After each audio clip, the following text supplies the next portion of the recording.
In this session, I will discuss about root locus. Usually, the root locus technique is used for the analysis of the control system, and root locus technique is used for adjusting the location of closed loop poles to achieve a desired system performance, and it is obtained by varying one or more system parameters. So, root locus technique is used for adjusting the location of closed loop poles in order to achieve a desired system performance, and this adjustment in location is obtained by varying one or more system parameters. So, let us consider a closed loop system having an open loop transfer function as g of s is equal to k by s into s plus p1 into s plus p2, and the closed loop transfer function of this unity feedback system is obtained by, we know that this is the open loop transfer function, then unity feedback means h of s will be equal to 1, and in that case the transfer function will be closed loop transfer function c of s by r of s equal to g of s divided by 1 plus g of s. If you are substituting the value of g of s and here h of s is equal to 1, that is why it become 1 plus g of s. So this will become k divided by s into s plus p1 and s plus p2 plus k. So this denominator polynomial is the characteristic equation of the system, and so we can write the characteristic equation by equating it to 0. So that is obtained by s into s plus p1 into s plus p2 plus k equal to 0. Here you can see that if you are varying the values of k, then you will get different values for p1 and p2. For a single value of k, there will be some p1 and p2, and if you are varying the value of k, then you will get another p1 and p2, where p1 and p2 are the poles of the system, and that means it indicates the roots of the system. So based on the value of k, there are different values of roots. So we can say that when values of k varies from 0 to infinity, the roots of the characteristic equation take different values. And the path taken by the root of the characteristic equation when open loop gain k is varied from 0 to infinity is called root locus. So, root locus indicates the path taken by the root of the characteristic equation. So, the roots will take a different path when the values of the open loop gain is varying from 0 to infinity. So, if you are considering a single loop system that is shown in the figure and has a feedback h of s, then you can write the closed loop transfer function as c of s by r of s equal to g of s divided by 1 plus g of s into h of s. In this characteristic equation is this denominator, so you can write the characteristic equation like this. So, if you are rearranging this, g of s into h of s will be equal to minus 1. So, this equation, from this equation we can conclude that the roots of the characteristic equation only for those values of s which makes g of s into h of s equal to minus 1. So, this condition should be satisfied for every value of root. So, that equation, that is g of s into h of s equal to minus 1, can be written in terms of magnitude and angle, that is can be indicated in the polar form. So, we will get a modulus of g of s into h of s equal to 1, and angle of g of s into h of s is equal to plus or minus 180 degree into 2q plus 1. You know that this has a value of minus 1. Minus 1 indicates that its magnitude is equal to 1, and the angle will be obtained. You know that in the case of polar form, you will get the angle by using the equation r. R angle theta indicates r cos theta plus j sin theta is the representation. So, this will become minus 1 when the angle values will be 180 degree. So, here the angle value, angle g of s into h of s is equal to plus or minus 180 into 2q plus 1, where q equal to 0, 1, 2, 3, etc. though. So, cos values of 180 degree will give minus 1 value. That is why we are taking this equation, that is plus or minus 180 degree into 2q plus 1. And this equation, first equation is called magnitude criterion, and the second equation is called angle criterion. So, the magnitude criterion states that at S is equal to SA, where SA is an arbitrary point that we have chosen such that we indicate, such that we assume that SA is a point that is lying on the root locus. So, magnitude criterion states that S is equal to SA will be a point on the root locus if for that value of s, modulus of g of s into h of s is equal to 1. So if you are assuming a value sa on the root locus, then that value should satisfy this condition. Similarly, the angle criterion states that s equal to sa will be point on the root locus if for that value of s, angle of g of s into h of s is equal to the odd multiple of 180 degrees. So if we are considering a value of s equal to sa, then that value should satisfy this condition. So that is the importance of this magnitude criteria and angle criterion, and by using these two criteria we can check whether the point is exactly on the root locus or not.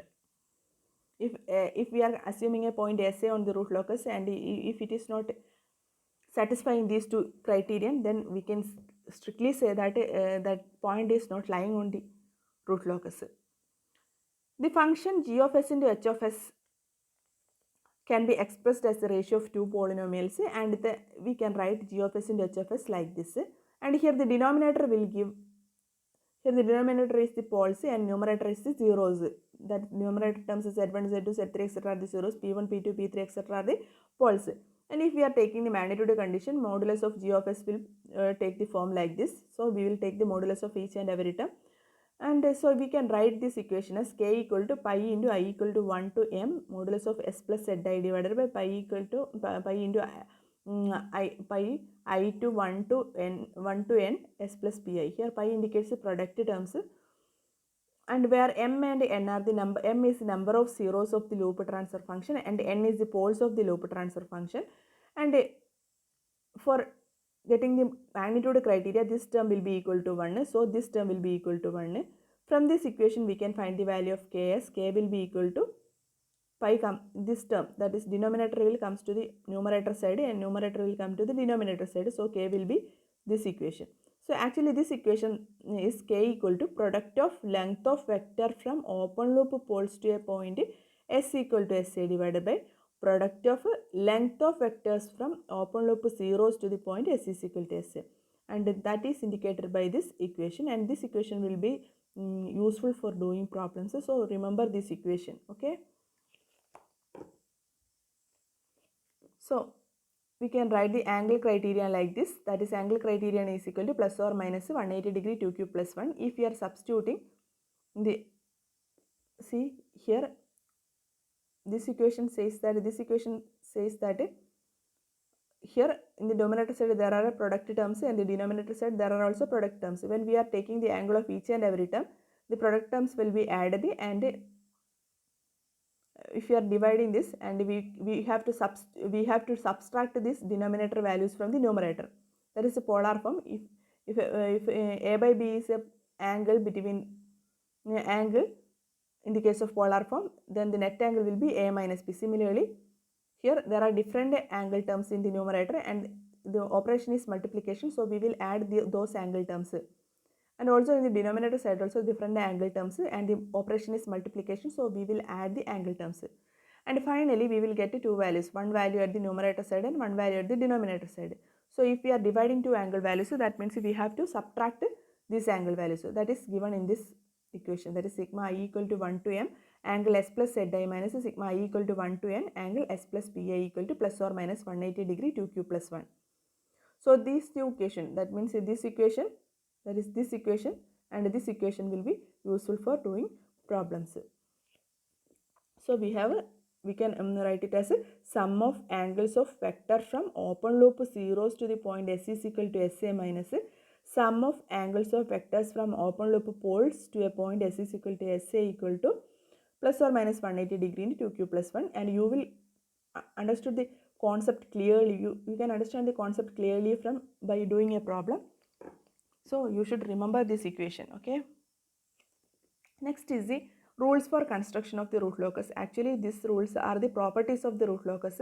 Once you are asked for writing the properties, you should write these rules. See, before that, these are the common form of some typical sketches of root locus plots. You can see that this is one root locus like this, and here crosses indicates the poles and dots indicates the zeros. Here is a dot, this is a cross, and this is a cross, and this is a joining point with the j omega axis.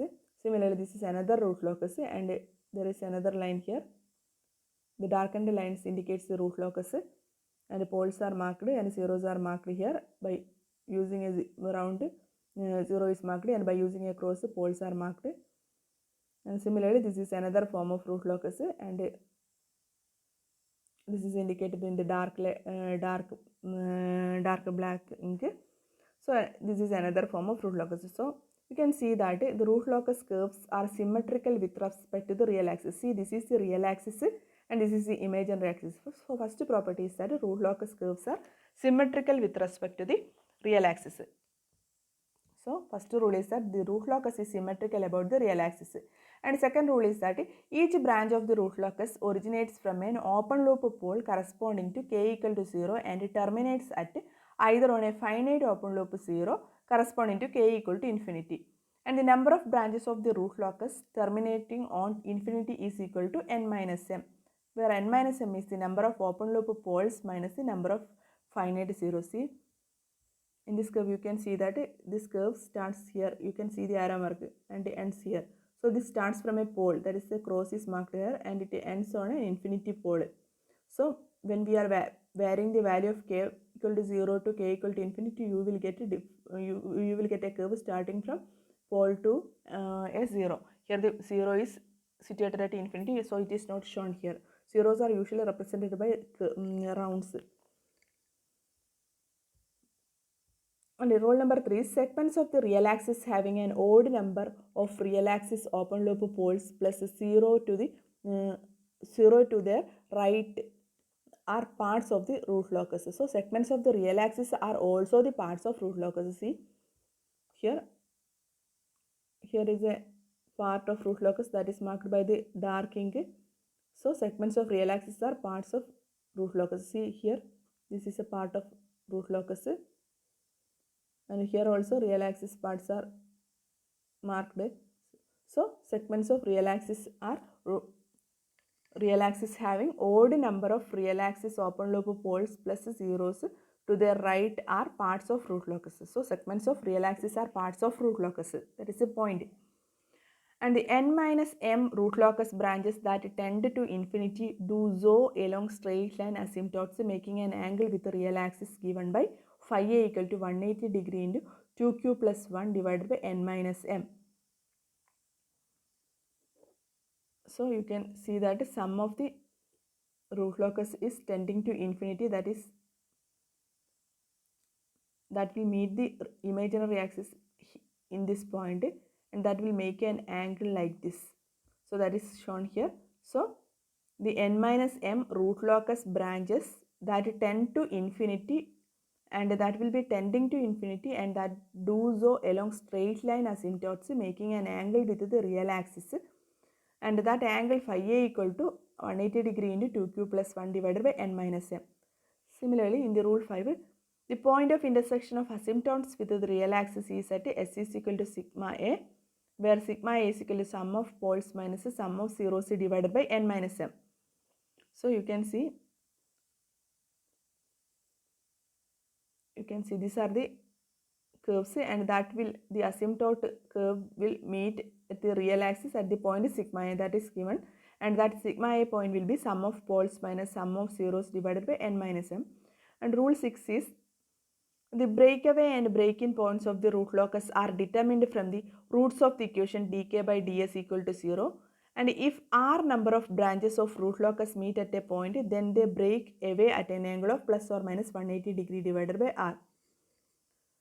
So if you are doing problem, you can find this rule, that is you have to find out dk by ds in order to find the breakaway and break-in points of the root locus, and you should find dk by ds. Okay, and the angle of departure from a complex open loop pole is given by phi p equal to plus or minus 180 degree into 2q plus 1 plus phi, where phi is the net angle contribution at the pole by all other open loop poles and zeros. Similarly, the angle of arrival is given by phi a equal to plus or minus 180 degree into 2q plus 1 plus phi, where phi is the net angle contribution at the 0 by all other open loop poles and zeros. Here angle of arrival and angle of departure is shown. Angle of departure is shown here. See here, you can see the angle of departure. Angle of arrival is shown here. Here is the angle of arrival. So that angle of departure and angle of arrival can be found out by using this equation. 5p angle of departure is equal to plus or minus 180 into 2q plus 1 plus 5, and angle of departure is equal to plus or minus 180 into 2q plus 1 plus 5. And the points of intersection of the root locus branches with the imaginary axis can be determined by the use of Routh criteria.